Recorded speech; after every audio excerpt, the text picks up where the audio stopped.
Dum-de-dum-dum. You're traveling through another dimension. A dimension not only of sight and sound, but of mind. A journey into a wondrous land whose boundaries are that of imagination. Your next stop? The Mojo Zone.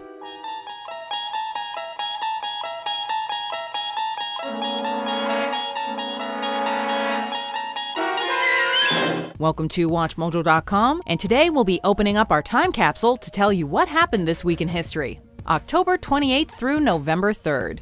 Before we begin, we publish new content every day, so be sure to subscribe to our channel and ring the bell to get notified about our latest videos.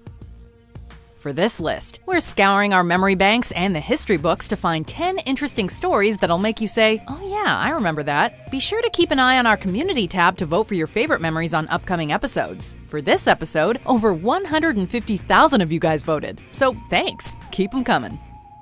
22 years ago, the Turtles scarfed their last pizza, November 2nd, 1996.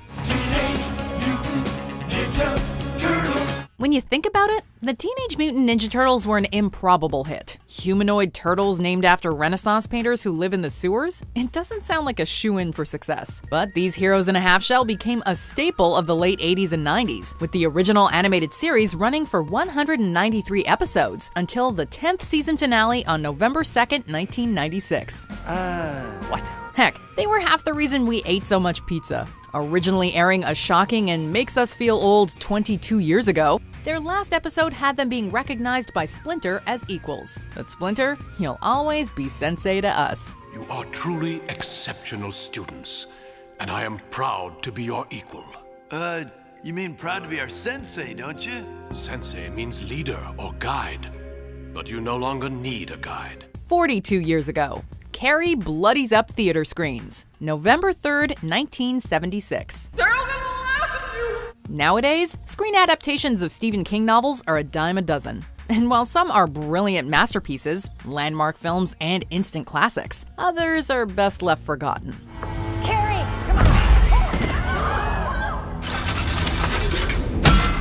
The first, and some argue the best, was Brian De Palma's Carrie. As scary today as it was 42 years ago, the spellbinding tale of a bullied girl who discovers she has dangerous telekinetic powers enthralled and haunted both audiences and critics, in no small part thanks to De Palma's deft, innovative direction and strong performances from the cast. This classic overshadows the best efforts of later adaptations and remains a benchmark in the genre. Yeesh, how do you get pig's blood out of silk anyway?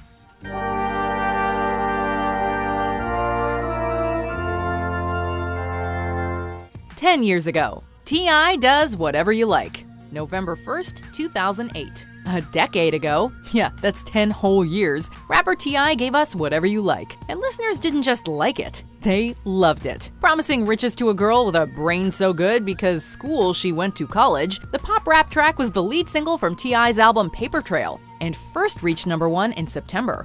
After temporarily making room at the top for Pink's So What, it seemed to finally relinquish first place to T.I.'s own Live Your Life and Britney's Womanizer, before charging back to #1 on November 1st and refusing to budge for another 2 weeks. No wonder he was popping bottles all night. 25 years ago, the advertising world's original thirst trap, October 29th, 1993. Excuse me? The famous Got Milk ad campaign taught us the perils of peanut butter sandwiches and, of course, the virtues of dairy. Believe it or not, the first commercial in the series was actually directed by Michael Bay. Yeah, that Michael Bay, of Armageddon and Transformers fame. Which begs the question, how'd he manage to hold back all the explosions? Maybe they were cut? Anyway, the campaign went on to become one of the most iconic in history. You know, it's hard to believe that the first time we were asked if we got milk was a quarter of a century ago. And by the way, yes, milk, we get you. Got milk? 37 years ago, R.I.P. Lily and James Potter, October 31st, 1981. The boy who lived, come to die.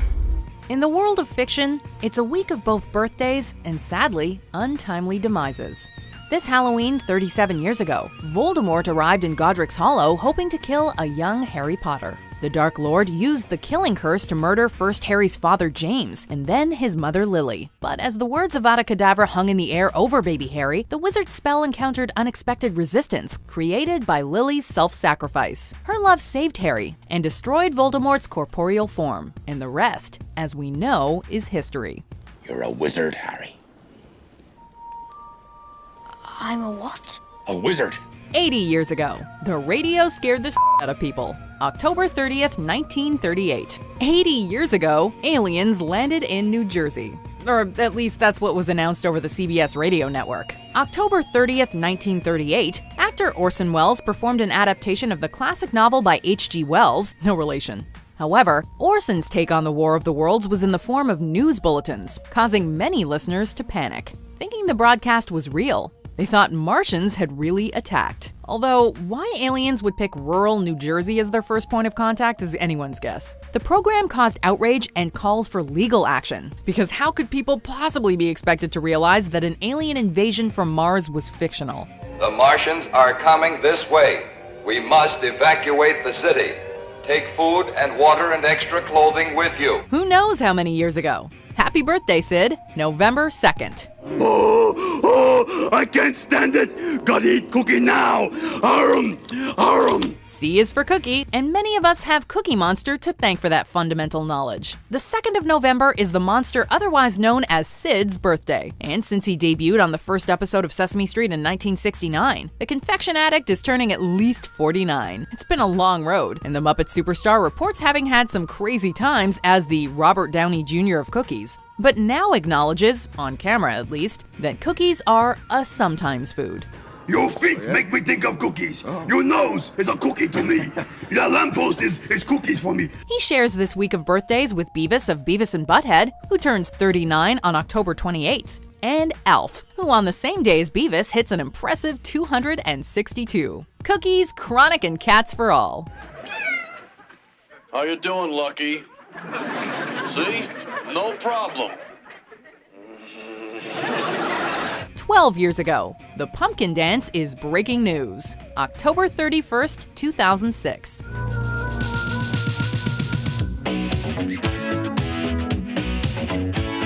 If you haven't seen the pumpkin dance, have you really lived? The news industry is a tough business, especially when you're on a tight budget. Desperate to fill in time during the underfunded 10 o'clock nightly newscast on Nebraska's CW affiliate KXVO, anchor Matt Geiler struck gold. He would don a unitard and pumpkin mask and dance to the Ghostbusters theme. Sure, it might not be news, but it was new, we guess? In 2009, the clip went viral. And in 2017, Geiler took his act all the way to America's Got Talent, where he made the judge cuts. The classics never go out of style. 15 years ago, there's always money in the banana stand. November 2nd, 2003. How much clearer can I say? There's always money in the banana stand! No touching! No touching! No touching! No touching! No touching! No touching! It was the show so good it wouldn't say die. Back in the early 2000s, critics hailed Arrested Development as the funniest show on TV. In fact, many say it was one of the greatest comedies of all time. How's my son? He's going to be all right. Oh, thank God. Finally, some good news from no this other guy. way to take that. That's a great attitude. I gotta tell you, if I was getting this news, I don't know that I'd take it this well. But you said he was all right.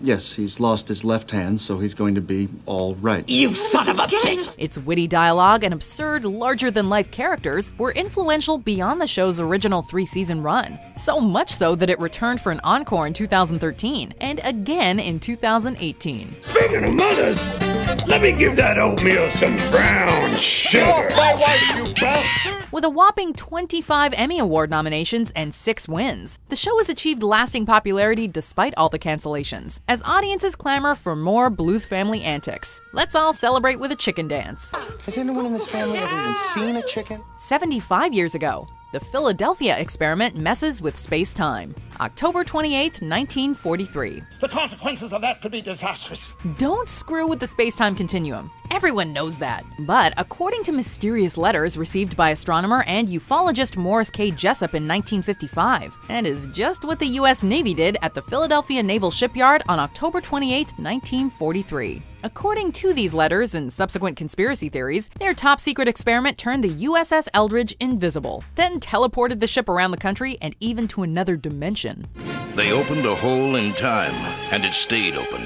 Good God, there it is. You could consider the alleged experiment a great success, except for the crew members that got fused to the hull and turned inside out. Well, we guess they haven't worked out the kinks, because we're still driving to work. Come on, science!